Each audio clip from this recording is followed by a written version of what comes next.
রাঙ্গামাটি হচ্ছে আমরা আগে থেকে জানি রাঙ্গামাটি অনেক সুন্দর and lots of beautiful are available in this site. And আমরা আসলে রাঙ্গামাটি একটু ভিতরে যাচ্ছি, যেটার নাম হচ্ছে গাংচিল আইসল্যান্ড। তো আমরা এই এই যাওয়াটা সাথে নিয়ে ওই গাংচিল আইসল্যান্ডটাকে এক্সপ্লোর করতে চাচ্ছি, এই জন্য আমরা আসলে ওদিকে যাচ্ছি। আলাদাভাবে বলতে আপনার এখানে দেখার মতোই আছে আপনার পাহাড় পর্বত আর কাপ্তাই লেকের পানি, মাছ, এগুলোর জন্য মনে করেন দেখার মতো এগুলাই। রাঙামাটি হচ্ছে আপনার রূপের রানী রাঙামাটি এক নামে পরিচিত। যেখানে মনে করেন আপনার পাহাড় পর্বত, তারপর আপনার পানির জন্য আর মাছের জন্য একটু বেশি জনপ্রিয় এটা। আগের মতো বলতে এখন মনে করেন পানি ফুলে তো মনে করেন মাছ তেমন পাওয়া যায় না, পানিটা কমে আপনার মাছটা একটু বেশি পাওয়া যায়।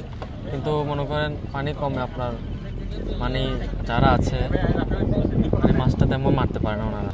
অন্য অন্য স্থান থেকে মনে করেন আমাদের রাঙামাটিতে পর্যটক একটু বেশি হয়, কেননা মনে করেন রূপের রানী রাঙামাটি বলতে মনে করেন সবার কাছে পরিচিত, জনপ্রিয়। চারদিকেই তাকালেই রূপ আর রূপ, যেদিকেই যাবেন ওদিকেই রূপে ভরা। আপনার যেদিকেই যাবেন মনে করেন কাপ্তাই লেক এক চোখের পলকে আপনার পাহাড় পর্বত আকাশে ঘেরা, এই জন্য রূপের রানী রাঙামাটি বলা হয়।